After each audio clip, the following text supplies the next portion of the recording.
saya Belva Sylvia dari Prodi Akuntansi C 2019.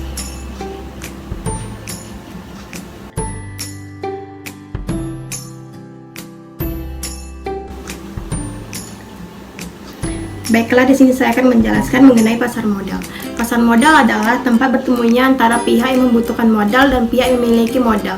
Esensinya sama dengan pasar pada umumnya, yang membedakan hanyalah kegiatan dan metodenya.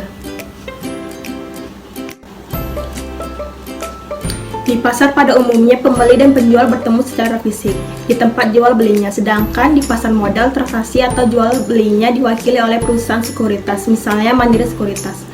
Produk di pasar modal Indonesia terbagi menjadi saham, obligasi, dan reksadana. Di pasar modal Indonesia ada yang namanya Bursa Efek Indonesia atau BEI, ada Konstudion Sentral Efek Indonesia atau KSEI, ada juga Clearing Penjamin Efek Indonesia atau KPEI, ada juga OJK atau Otoritas Jasa Keuangan, dan IDX. Masing-masing memiliki fungsi. Kalau kita bayangkan pasar modal itu mall, maka BEI adalah manajemen mallnya dan sekuritas itu adalah toko-tokonya.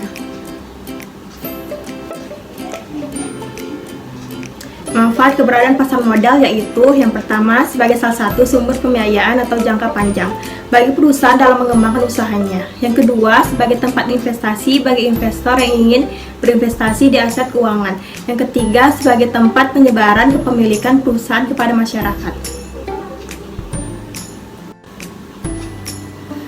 Bursa Efek Indonesia atau BEI merupakan tempat bagi para pelaku usaha untuk memperdagangkan atau memperjualbelikan setiap saham atau efek yang mereka miliki dan ingin beli. Jadi BEI ibarat mall yang menyediakan tempat kepada para pihak untuk bertransaksi di hari itu juga atau berdasarkan perjanjian. Investasi adalah aktivitas menempatkan modal baik berupa uang atau aset berharga lainnya ke dalam suatu benda, lembaga atau pihak dengan harapan pemodal atau investor kelak akan mendapatkan keuntungan setelah kurun waktu tertentu karena mendapatkan keuntungan di kemudian hari. Umumnya, dana atau aset yang ditanamkan oleh seorang investor akan dikembangkan oleh badan atau pihak yang mengelola. Keuntungan dari hasil pengembangan tersebut nantinya akan dibagikan kepada investor sebagai imbal balik sesuai dengan ketentuan antara kedua pihak. Secara ekonomi, dalam investasi, pemodal akan membeli sesuatu yang tidak akan dipergunakan sekarang. Sesuatu yang dibeli tersebut disimpan sebagai harta, yang setelah melewati masa tertentu dapat mengalami perubahan nilai.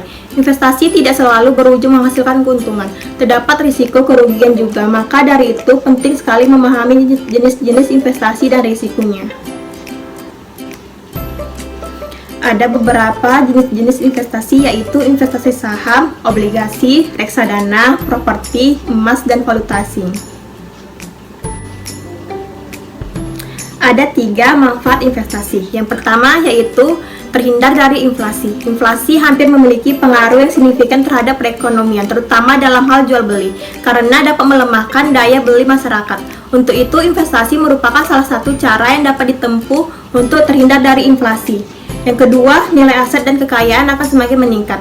Investasi secara otomatis dapat meningkatkan nilai aset serta kekayaan yang dimiliki. Yang ketiga, menyiapkan masa depan yang cerah. Investasi sejak muda merupakan cara untuk membantu mempersiapkan masa tua yang lebih cerah. Untuk melawan inflasi, kita sebaiknya berinvestasi. Investasi yang saat ini sangat maju yaitu saham. Terlihat dalam grafik dari tahun 2009, peningkatan saham terus naik hingga 2020. Saham berada di tingkat pertama dari investasi lainnya. Rata-rata per tahun saham yaitu 9,24%. Menurut Bursa Efek Indonesia atau BEI, saham adalah bukti kepemilikan suatu perusahaan yang merupakan klaim atas penghasilan dan kekayaan perseroan. Saham merupakan salah satu produk pasar modal yang menjadi salah satu investasi untuk jangka panjang. Satuan pembelian saham adalah satu lot yang berisi 100 lembar. Dengan membeli saham perusahaan, maka kita menjadi pemilik perusahaan tersebut. Beberapa orang kaya yang berinvestasi saham yaitu Warren Buffett, Long Heng Hong, dan Giring Ganesha. Ada beberapa proses yang harus dilalui perusahaan go public, yaitu antara lain: yang pertama, tahap persiapan. Pada tahap yang paling awal, perusahaan perlu melakukan rapat umum pemegang saham untuk meminta persetujuan para pemegang saham dalam rangka go public.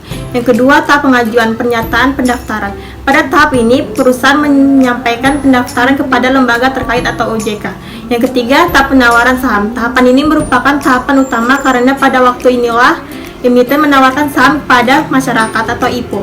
Yang keempat, tahap pencatatan saham di Bursa Efek. Setelah selesai penjualan, saham ini dipasarkan perdana. Selanjutnya, saham tersebut dicatat di Bursa Efek Indonesia. Dapat kita lihat dari grafik, saham BBRI lebih unggul daripada saham Unilever. Konsep dasar saham. Pak Bejo memiliki usaha bakso, perlu modal 8 juta, namun hanya memiliki dana 1 juta. Untuk itu, Pak Bejo mengajak teman-temannya menanamkan modal, sehingga setiap orang dalam usaha tersebut memiliki saham 1 juta. Yang kedua yaitu obligasi. Obligasi adalah sertifikat atau surat berharga yang isinya adalah kontrak antara investor selaku pemegang obligasi dengan perusahaan penerbit obligasi, yang menyatakan bahwa pemegang obligasi telah meminjamkan sejumlah dana kepada perusahaan penerbit obligasi. Konsep dasar obligasi yaitu perusahaan sebagai peminjam dana kepada investor. Yang ketiga yaitu reksadana. Reksadana adalah sarana untuk menghimpun dana dan masyarakat yang memiliki modal untuk diinvestasikan dalam berbagai saham.